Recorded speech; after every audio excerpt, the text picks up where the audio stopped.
Salam alaikum, Azul, bonsoir. Il est des moments dans la vie, même avec la meilleure volonté du monde, où l'on se rend compte que les hommes ne sont vraiment pas, mais alors vraiment pas, ce qui a été fait de mieux. Personne n'est parfait et à l'impossible, nul n'est tenu, pour reprendre ces formules éculées.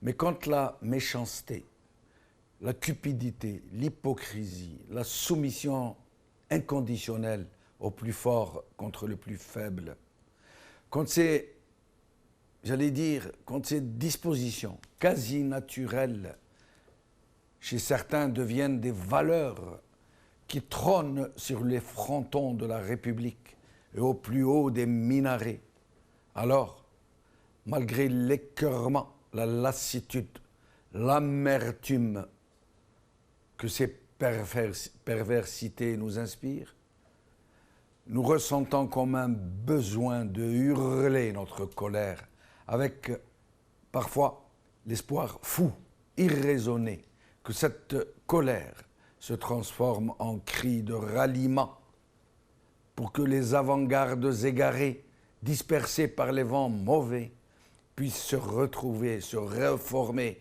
retrouver les chemins de la dignité et surtout le courage de fondre sur ces bubons du mal, les crever, les vider de cette substance pestilentielle qui infeste toutes nos sociétés.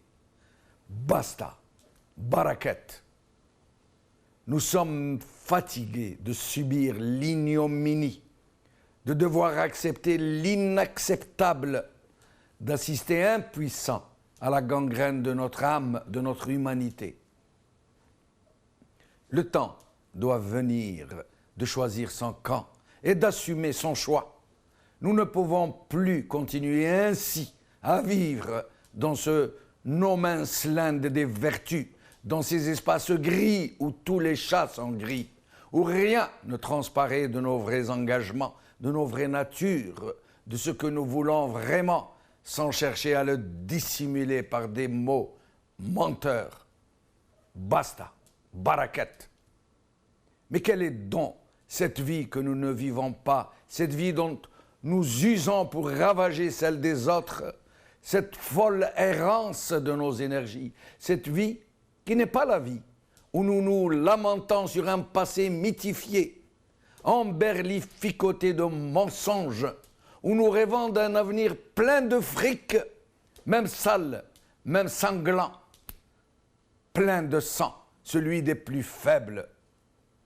Alors qu'il serait tellement plus bon de vivre un présent où régnerait la justice et la solidarité entre les hommes, tous les hommes, un présent qui découlerait d'un passé qui n'a pas besoin d'être redoré, arrangé, reforgé pour être acceptable. Ah, si nous pouvions accéder à un présent qui mènerait à un demain serein, tout simplement, par des chemins lumineux. Mais chimère que tout ça, n'est-ce pas?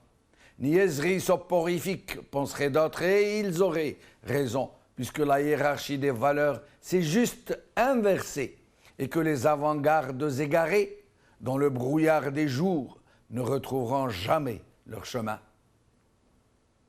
Aujourd'hui, dans ce même état d'esprit que je m'excuse de vous avoir infligé, je voudrais que nous nous penchions un peu sur ce zèle pour le moins excessif de certains médias à répondre aux injonctions des donneurs d'ordre, de ces donneurs d'ordre qui se permettent tout, pour encenser ceux qu'ils veulent mettre ou remettre sur le dessus du panier social, qu'ils veulent présenter sous l'apparence qu'ils leur ont choisi, ou au contraire, lyncher quiconque transgresse les lignes consensuelles qui régissent les équilibres au sein du régime. Et ainsi, des années durant, avant même qu'il ne soit réélu un 4e mandat dans une parodie d'élection, des médias se sont spécialisés dans la désinformation systématique au point où ils ont réussi à faire croire à la quasi-totalité de la société algérienne que leur président n'était pas diminué, comme l'affirme la presque inaudible opposition, et que celle-ci était agitée par la main étrangère, leur disent-ils. Une main étrangère qui chercherait à replonger le pays dans la violence, le redisent-ils. Les exemples de ce mercenariat médiatique fourmillent et ne datent pas d'aujourd'hui. Cela a aussi été le cas durant la décennie rouge, où de très nombreux supports médiatiques ont permis à la junte de perpétrer des carnages à huis clos contre des populations civiles.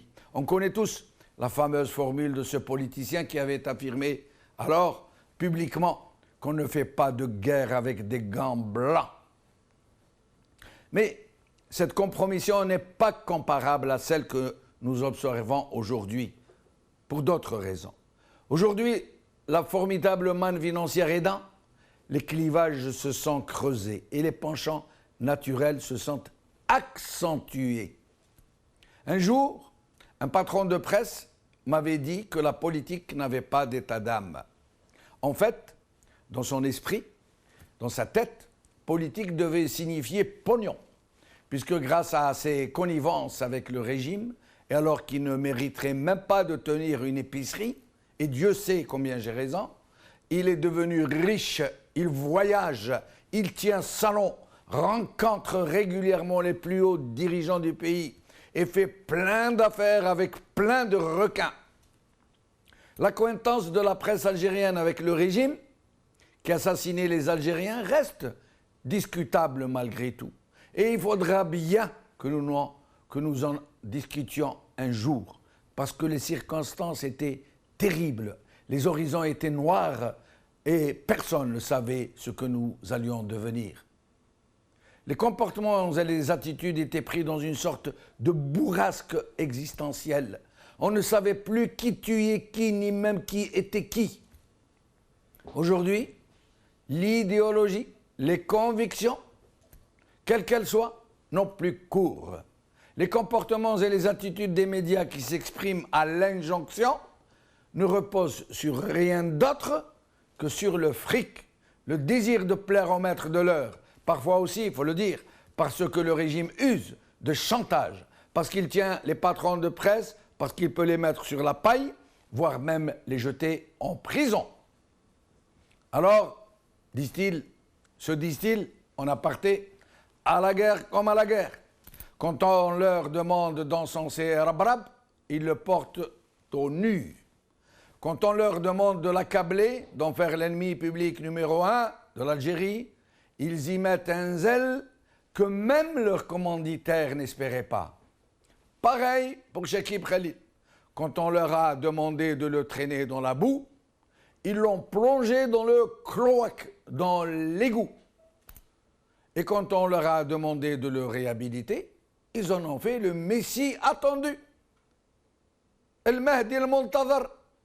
Le plus incroyable est que ce sont les mêmes qui se livrent à l'exercice. Une fois blanc, une fois noir.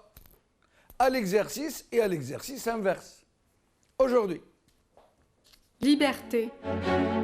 Le document qui accable Ennahar TV. TSA. Affaire El Khabar. Le citoyen a le droit de savoir combien de dizaines de milliards de dinars ont été octroyés à la presse. Par Hajer Gnenfa. Kabylie News. Ennahar TV accuse gravement Ishad Rebrab et Saïd Saadi. Par Mas Ensen.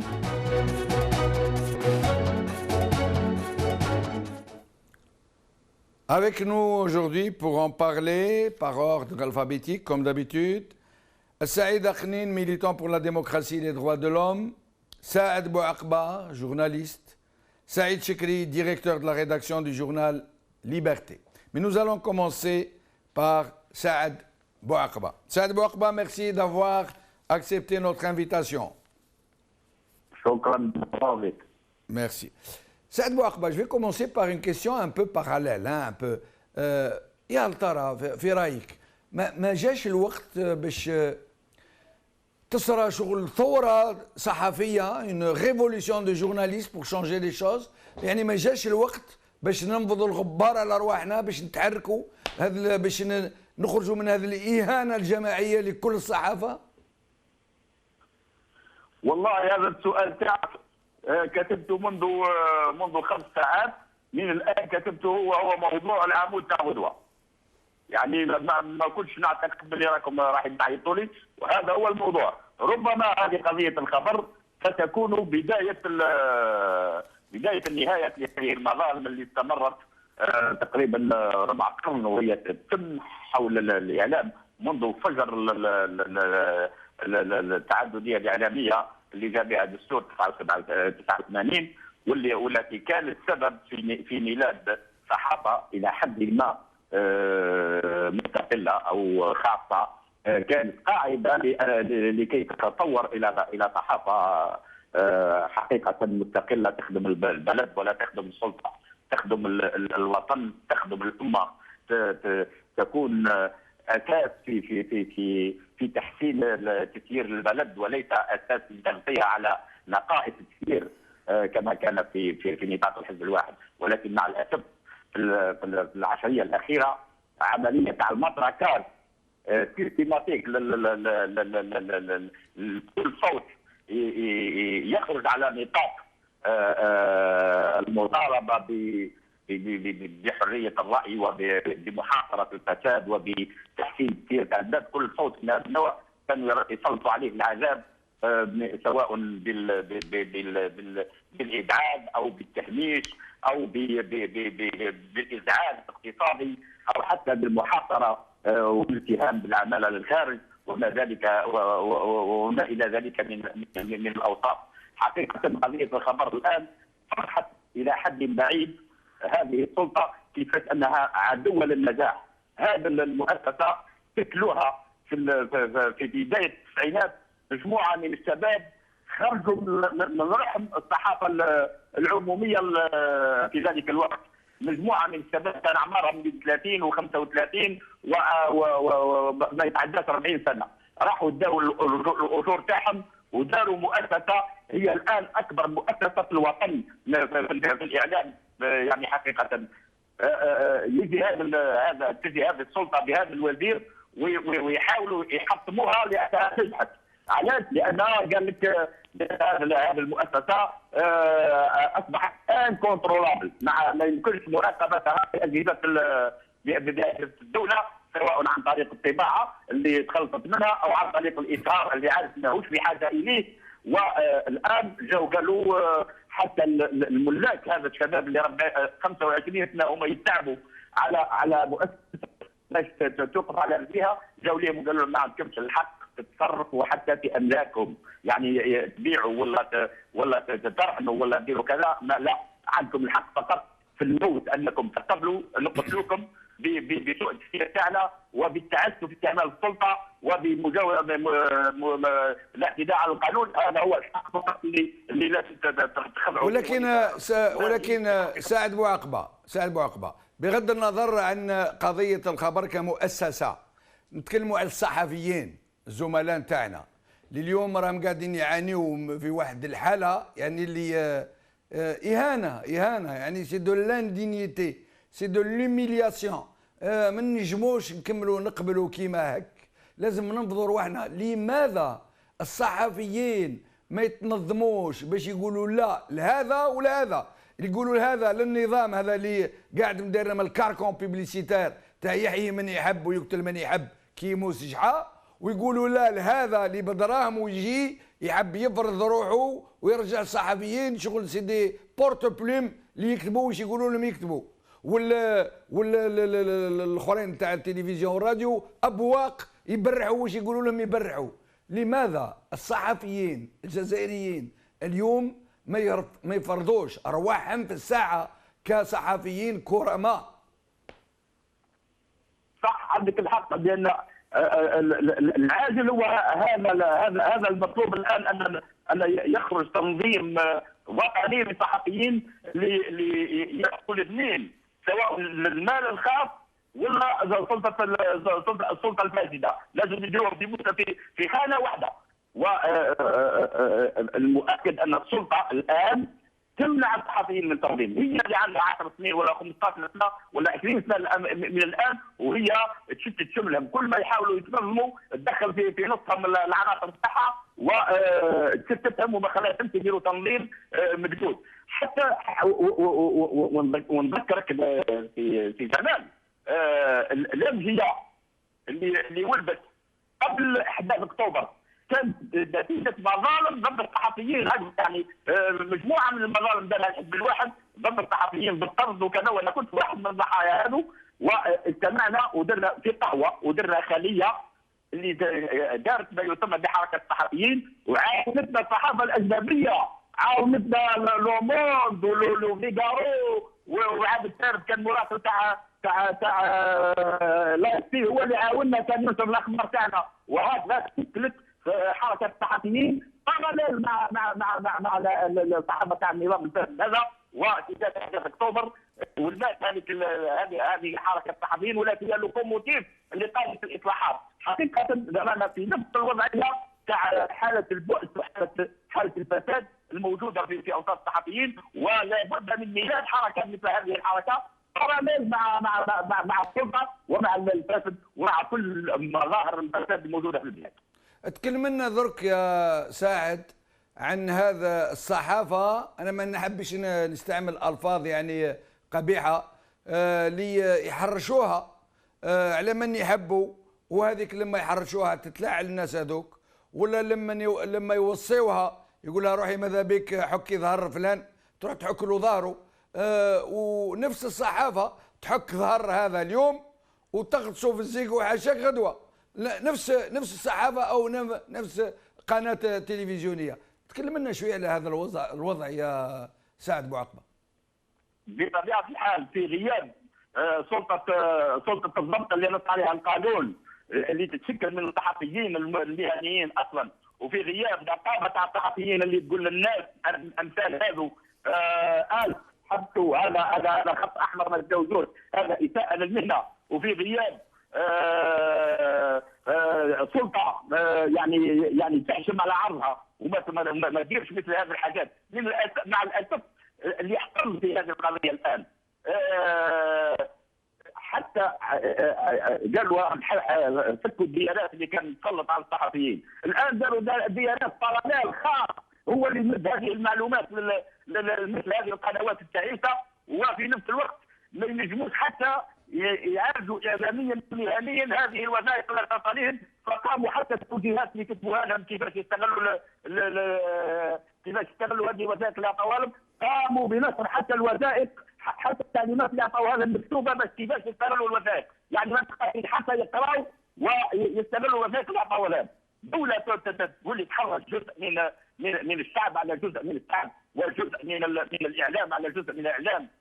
الدولة اللي تدير مثل هذا، انا مع وضع ماده في قانون الاعلام القادم اذا كان فيه تعديلات نص على وجوب معاقبه كل رجل عمومي في السلطه يقوم بتنظير وسيله اعلاميه قصد خدمه اهداف سياسيه او خدمه اغراض خاصه. لا بد من تسليط العقاب على السلطه التي تقوم بتفضيل وسائل الاعلام وتفضيل الصحفيين. وهذا حميد قرين يا سعد بوعقبة اللي يظل يتكلم على الديفاماسيون كل دقيقه، ديفاماسيون لو مونك دو بروفيسيوناليزم، والصحافي الحقيقي عمره ما يهين وعمره حتى يتاكد ما يقول وكذا وبالدلائل. لماذا ما قال والو هذه الخطره في هذه القضايا الخطيره جدا، في لي زاكيساسيون تري غراف qui ont été lancés contre Rabrab, des dossiers absolument accablants, très graves. On n'en sait rien s'ils sont vrais ou pas vrais. Nous ne sommes pas là pour défendre Rabrab. Mais Green, pourquoi n'a-t-il rien dit? لماذا ما قال والو؟ عندك الحق في هذا الموضوع. حقيقة لو كان جات الحكومة، يعني حكومة مش حكومة من أمثال جرين وما شابهه في هذه الحكومة، كان مش تهدى هذه الوثائق وتعطيها القناه باش تسود صوره ربراب كانت تديها العداله وتجيب هذه الناس هذو اللي يوصلوا ربراب كما المواطنه هذه. ها هو العمل الوطني. كان الحكومه تاخذ تكونفوكي كل الناس هذو اللي تقول انهم ارساهم ربراب ولا تواطأ معهم ربراب ولا تواطؤوا معه وحولوا مال عام للربراب يسكت عليه 10 سنين ولا 5 سنين ولا سنين، وثم يجيوا الان يديروا معلومات ما نعرف صحيحه ولا مش صحيحه ويعطوها القناه باش يسودوا بها صوره تاع شخص في البسط او الحبس، وفي نفس الوقت يوتروا بها الراي العام، وما كانت حتى متابعه قضائيه، وتسجل القضيه ضد مجهول، الاموال راحت وربراب ويتكون لنا ربراب اعلامي جديد وفساد جديد، وكون ممكن نستناو قناه اخرى تاع الزيجاوات كما راه الموجودين هذو باش نزيدوا نتكلموا على واش قصدي هذا كونتر ربراب. حقيقه الرهن شيء يخرج من العقل واش يقع في البلاد هذه، لان البلاد اصبحت سايبه، اصبحت بلا سلطه، اصبحت حتى رئيس الجمهوريه اللي كنا نعرفوا عليه انه عنده عزه النفس ويتمثل بدوبول، وصلوا من الحال انه يروح يرفع دعوى قضائيه على صحيفه نشرت صورته بالخطا او بالصواب. عمرنا ما سمعنا برئيس دوله الجزائر يروح يرفع دعوى على صحيفه، حتى ولو كانت الصحف تدير حملات ضد الجزائر بشكل ما يتصورهاش العقل. يعني ولينا صحيفه لوموند اللي ورات الصوره تاعو في قضيه بنما بيبرز. سعد بوعقبه بارك الله فيك، يعطيك الصحه، ان شاء الله نتلاقاوك في فرصه واحده اخرى، ابقى على خير. Et nous recevons à présent Saïd Akhnine, militant pour la démocratie et les droits de l'homme. Saïd Akhnine, merci d'être avec nous. Bonsoir tout le monde, salam alaikum, Azzoul Flawan, merci pour l'invitation et au passage, je vous salue, chers amis, et je vous remercie pour votre brillantissime éditorial. Merci qui, au-delà de toute forme de démagogie ou de populisme, a éveillé en moi une conscience du devoir d'être là aux côtés des uns et des autres pour chercher les chemins de la liberté. Merci infiniment, Saïd Akhnine. Je voulais vous demander, qu'est-ce que vous pensez, excusez du terme que je vais utiliser parce que je suis naturellement bien élevé, je n'aime pas écorcher les oreilles de nos téléspectateurs, mais qu'est-ce que vous pensez de ce foutoir, s'il vous plaît? Excusez, sans votre respect et ceux de nos téléspectateurs. Un certain nombre d'éléments qui m'ont vraiment interpellé, à savoir la situation du présent. J'aimerais bien introduire mon intervention à travers ces éléments, y compris afin de dire que l'espoir est en nous, cultivons-nous. L'espoir est dans les richesses populaires. Essayons de nous émanciper, de nous affranchir de tout ce qui a été fait jusque-là afin de pouvoir construire des lendemains meilleurs, des lendemains de raison, des lendemains La situation actuelle, elle est vraiment nauséabonde. Nous assistons à une situation où il y a la mobilisation des émotions, la mobilisation des pulsions, la mobilisation de tout ce qui enfreint, tout ce qui pourrait être le bon sens pour pouvoir entrevoir des lueurs d'espoir. Vous savez, même si les horizons sont noirs, même si les horizons sont obscurs, même si les horizons sont obstrués, l'espoir est comme une herbe, elle pousse même entre les tombes. Je dis à ces gens qui y ont construit toutes les souffrances du peuple aujourd'hui, elles sont multiples ces souffrances.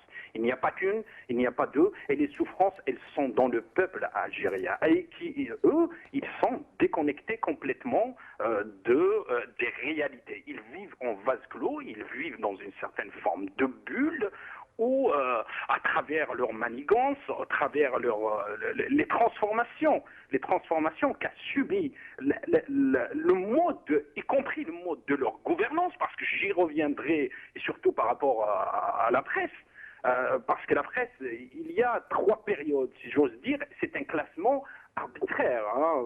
Pourquoi? Parce que je n'ai pas encore approfondi la question, je n'ai pas fait d'études intellectuelles de son. Ces classements sont de la presse du pays post-indépendante. Il y a eu la période du parti unique, il y a eu de la période éphémère entre 89 et avril 90, voire jusqu'à, on peut y aller, encore une fois, arbitrairement jusqu'à 92, de l'ouverture démocratique où un certain nombre de réformes ont été initiées. Et puis par la suite, il y a eu une période de 1992, après l'arrêt du processus démocratique jusqu'à aujourd'hui, bien qu'il y a des mutations ont été faites avec l'embellie financière et le glissement des centres du pouvoir, du DRS au pouvoir oligarchique aujourd'hui, il n'y a aucune autre description,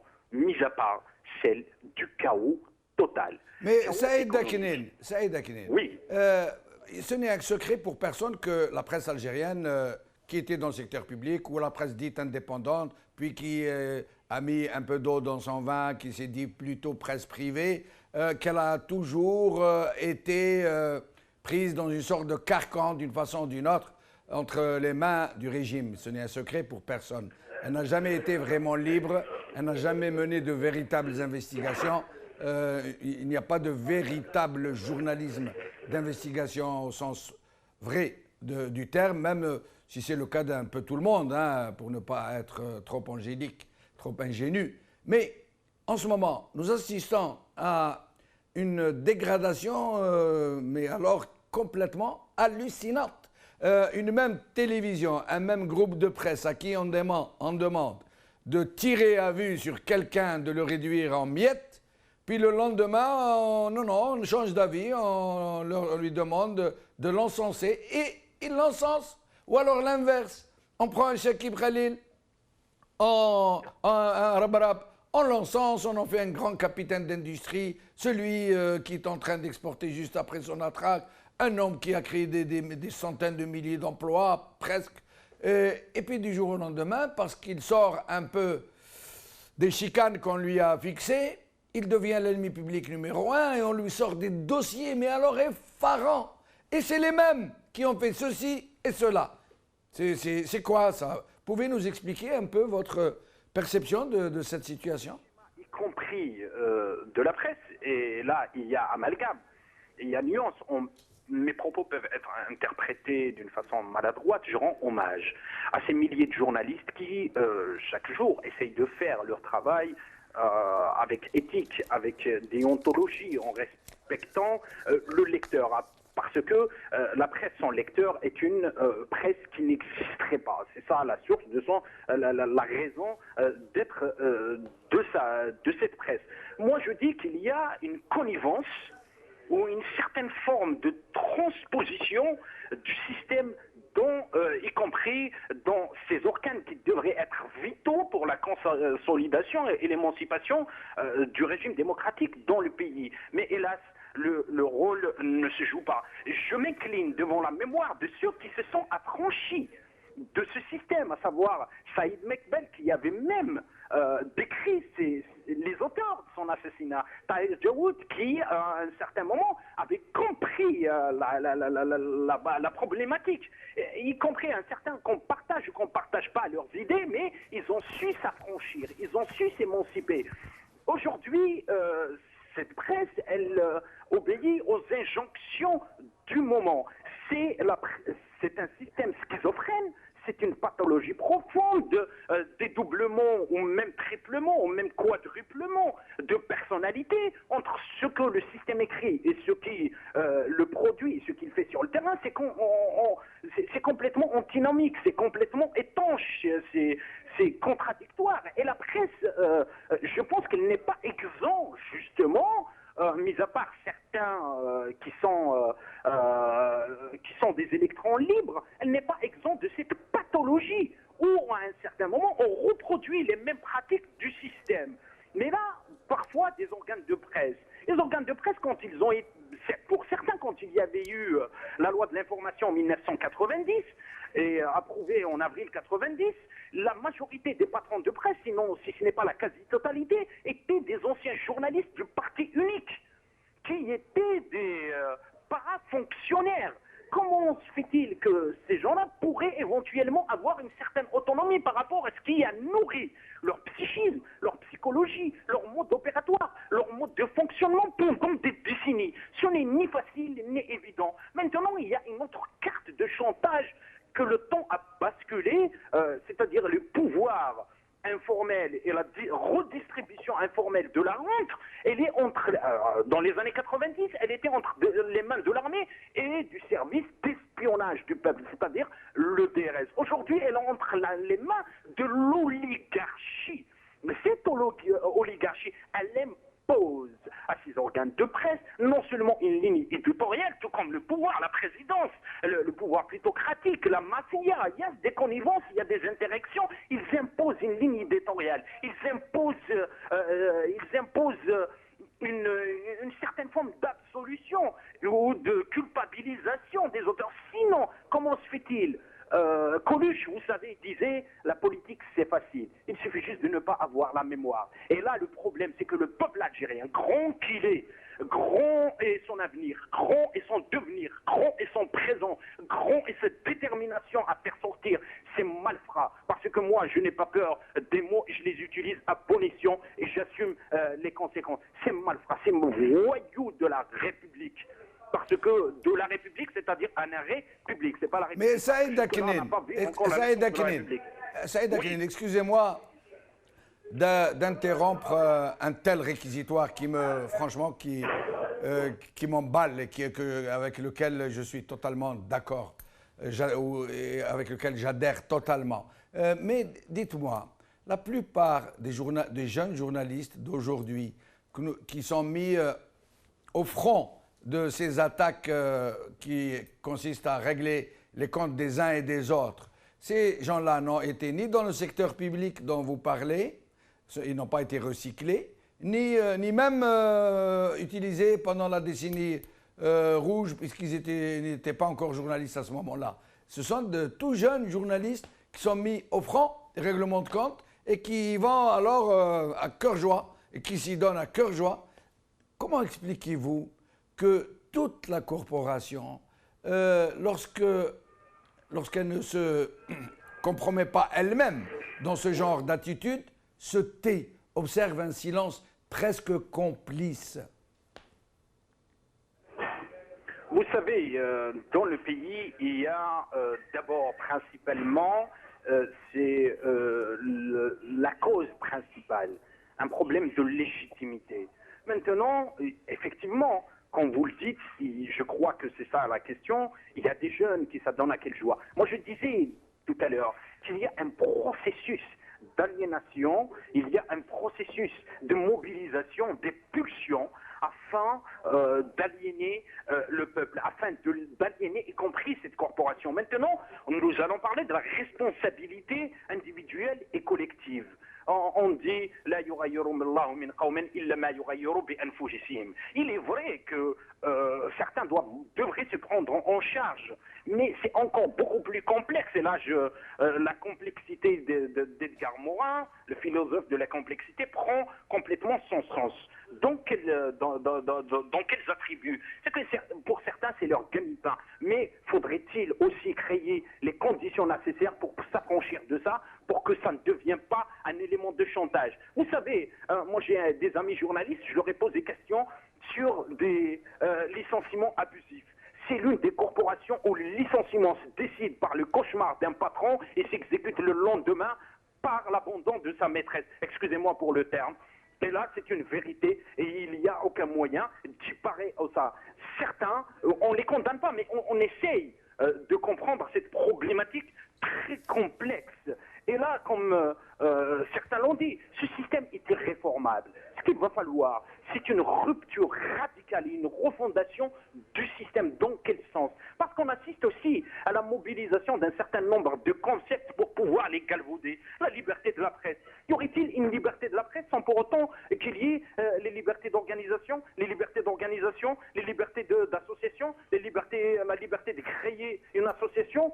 Y aurait-il une indépendance de la presse sans pour autant redéfinir les règles d'attribution des subventions, sans pour autant qu'elles obéissent aux injonctions du moment, sans pour autant que le roi décide à celui qui va mettre sous perfusion pour pouvoir le réanimer, à celui pour lequel on va couper l'oxygène. Tout ça, c'est des questions qu'on doit inscrire dans un projet global, un projet démocratique. Et sans pour autant revoir la question d'illégitimité de ce pouvoir en place. On ne pourra jamais arriver à, que ce soit à une presse indépendante, que ce soit à l'indépendance des esprits. J'irai encore beaucoup plus dans ce sens, parce que dans les années 90, y compris avant, la presse était un élément de la crise. Et j'incite les uns et les autres, je les appelle à lire le livre de Hadi Chelebi, La presse algérienne au-dessus de tout soupçon, où il explique, il décortique le rôle de cette presse, sinon de certains organes, dans ce qui nous a conduit aujourd'hui, parce qu'aujourd'hui c'est une résultante de plus de 50 ans d'un régime dictatorial à ce qu'aujourd'hui on se pose comme question. Alors qu'il y a de nouvelles formes de journalisme. Les nouvelles formes, c'est le journalisme citoyen, où dans un certain nombre de pays, on se pose la question du lecteur et du journaliste. On ne se pose plus la question de la liberté, parce que la liberté est un acquis. Maintenant, la liberté pour nous, c'est à acquérir. Et à acquérir dans quel sens? Dans la métamorphose de tout un chacun de nous. La métamorphose des corporations, la métamorphose de la société, la métamorphose des ménages, la métamorphose des individus, dans le sens de la libération du peuple, de lui redonner sa souveraineté. Et c'est le seul. Merci Saïd Aknin. Merci, je suis obligé de vous interrompre. Merci beaucoup. En espérant vous revoir bientôt parmi nous. Ce fut un plaisir de vous avoir reçu. Et nous en arrivons maintenant à l'essentiel de ce sujet. Nous allons recevoir Saïd Chekri, qui est directeur de la rédaction de Journal Liberté, qui appartient à Arabrab, rappelons-le, et qui va, nous l'espérons, nous parler un peu de ce problème Arabrab contre le reste du monde, si je peux dire. Saïd Chekri, merci d'être avec nous. Merci de l'invitation. Je salue vos invités de ce soir, ainsi que les téléspectateurs de la chaîne Magharibia. Merci beaucoup, Saïd. Alors, si nous commencions par cet article qui a apparu sur le journal Liberté, vous titrez An-Nahar TV accuse gravement Saïd Arabrab et Saïd Saadi. Et vous reprenez toutes les accusations. Alors, ça c'est le titre de Kabylie News. Mais je voulais vous parler donc de votre article, celui du document qui accable An-Nahar TV, où vous faites ressortir des dessous quasiment insoupçonnés. Je vous laisse la parole. Ah bon? Allô? Vous m'avez mal entendu, j'imagine. Allô? Oui, j'ai pas entendu votre question, Djemel. Alors, Saïd, je voulais vous demander de nous parler un peu de ce document que vous avez publié et qui, selon vous, accable An-Nahar TV parce que vous y faites ressortir des milieux occultes qui auraient manipulé de loin toute cette histoire. Ah oui, tout à fait. Non, ce document accable effectivement la chaîne Nahar TV et ce n'est pas selon nous. C'est un document qui est accablant. Écoutez, de quoi s'agit-il? Il s'agit d'un document qui a été reçu par la chaîne TV Nahar et que cette chaîne a mis sur son site par inadvertance vraisemblablement. Parce que je ne vois pas pourquoi.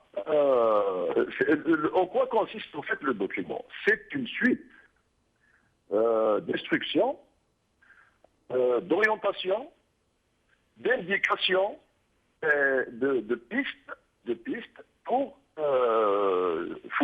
un peu dans les affaires de Cévital, du groupe Cévital. C'est un document qui donne donc à Al-Nahar TV des noms de personnes bien précises à contacter pour les faire réagir en vrai procureur pour accabler Issa Delbrad.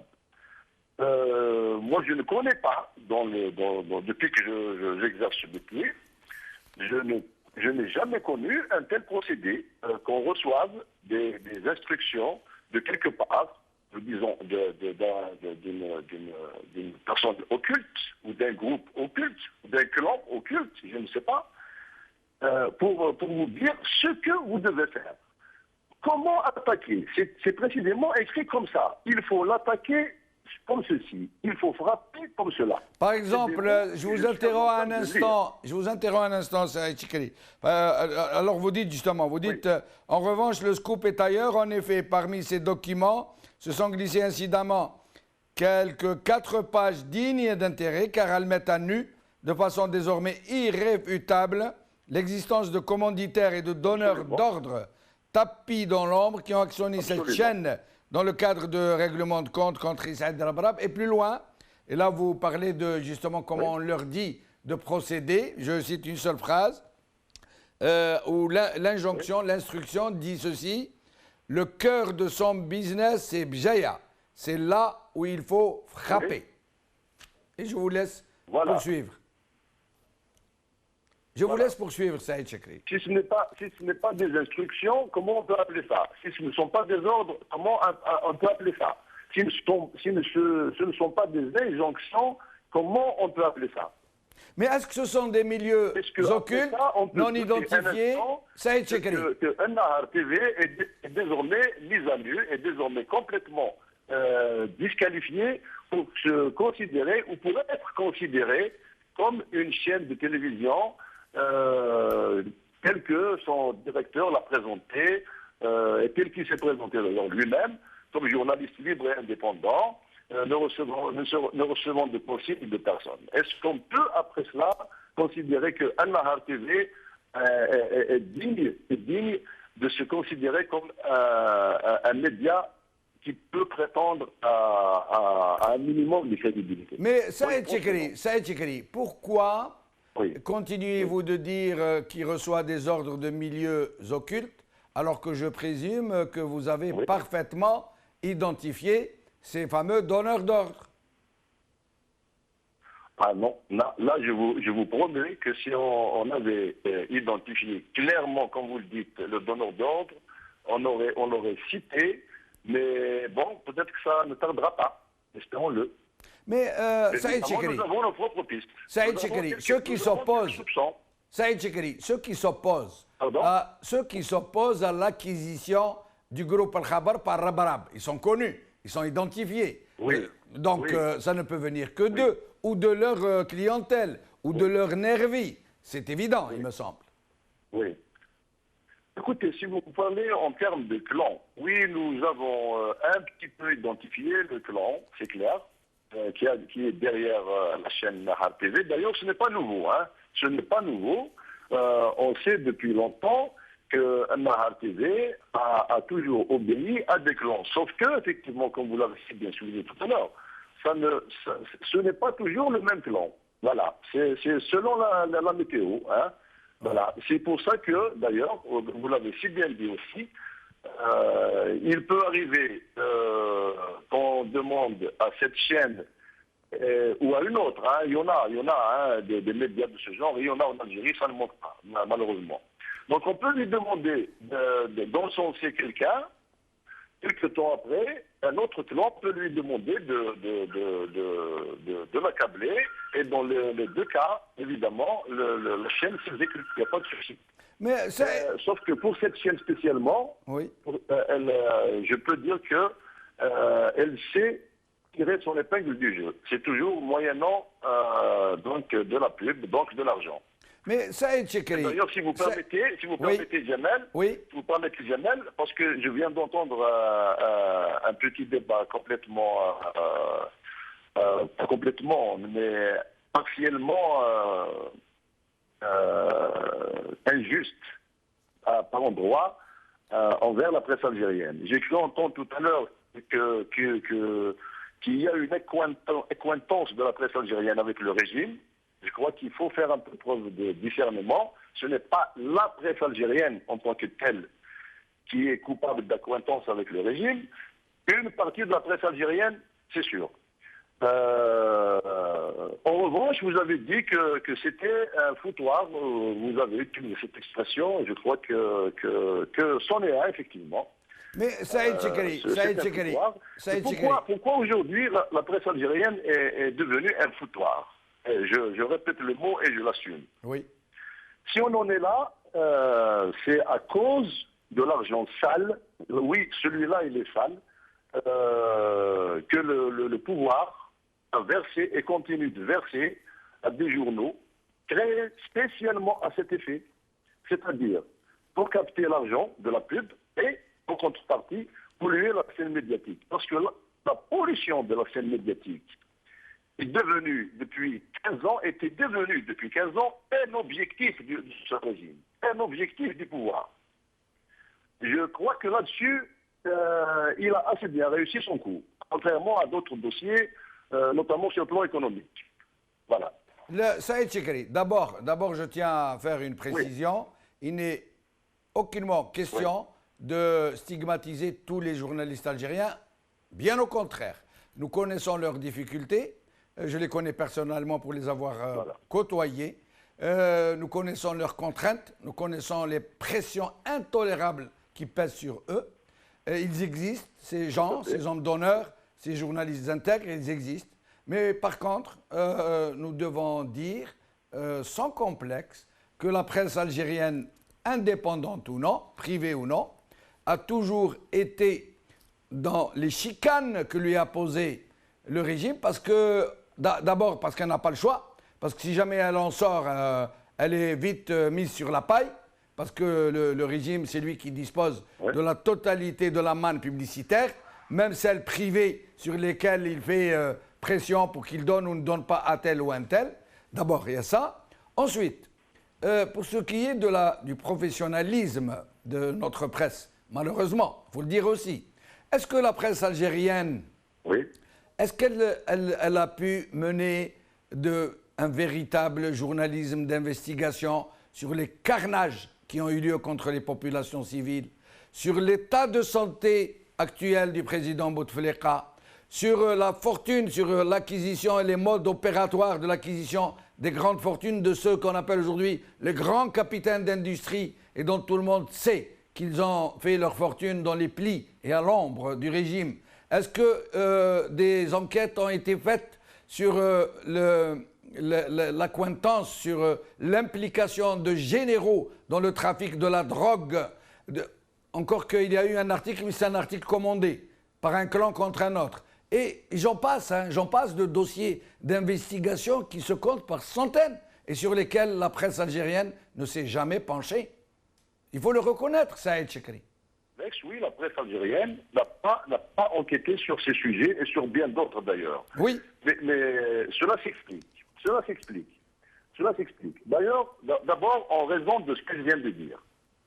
On n'a pas laissé la presse algérienne suivre une évolution naturelle, à un rythme naturel qui serait le sien. Vous savez, au début des années 2000, en 2000 plus précisément, les journalistes algériens se sont donné un conseil d'éthique et de déontologie.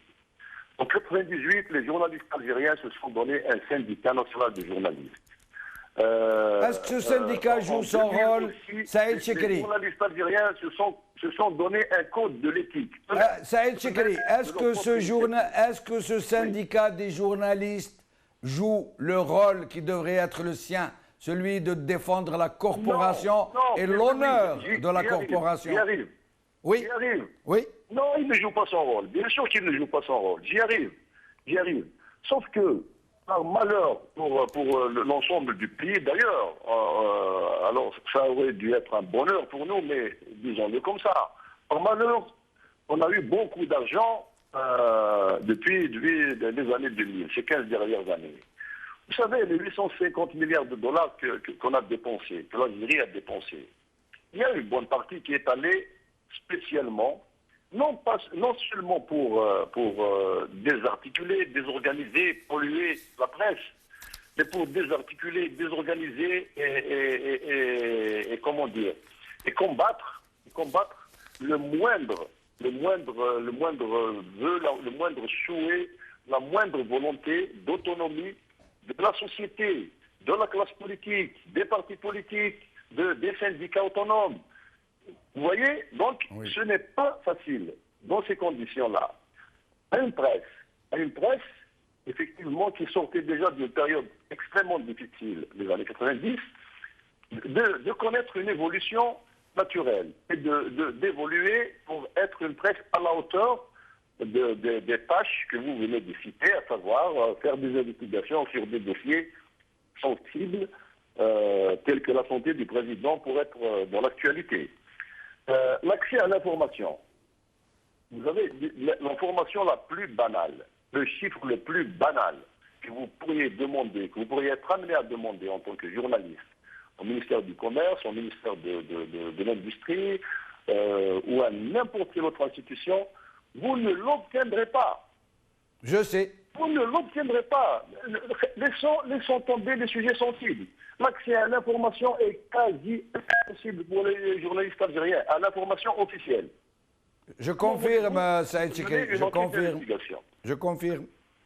Je confirme et je vous remercie, Saïd Chikri. J'aurais voulu vous poser d'autres questions encore plus lancinantes que tout le monde se pose, comme par exemple, pourquoi cette panique au sein du régime depuis que Issa Drabrab a fait l'acquisition de ce groupe Al-Khabar.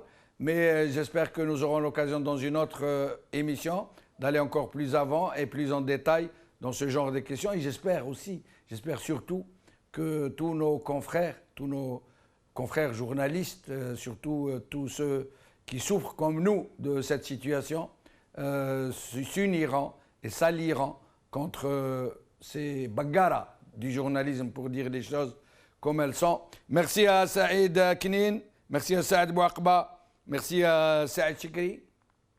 Merci à vous, chers amis téléspectateurs, de nous avoir suivis.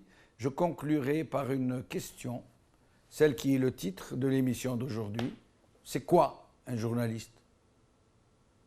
Une plume qui sabre, une voix qui dit, un allumeur de réverbères, un éveilleur de conscience, une sentinelle vigilante qui guette du haut des remparts, une conscience qui l'a regardé derrière le miroir, ou n'est-ce qu'un kidam parmi d'autres kidam qui découvre qu'il a entre les mains une puissance qui le dépasse et qui, plutôt que de s'en faire le fier outil, s'en sert pour se faire mousser, pour se remplir la panse et enfler du goitre? C'est à vous d'y répondre. Mais avant de vous quitter, je vais vous lire un tout petit extrait d'un poème de Rudyard Kipling. Si tu peux supporter d'entendre tes paroles travesties par des gueux pour exciter des sots, et d'entendre mentir sur toi leur bouche folle, sans mentir toi-même d'un seul mot, alors tu seras un homme, mon fils. Salam alaikum, qawala khair. Salam.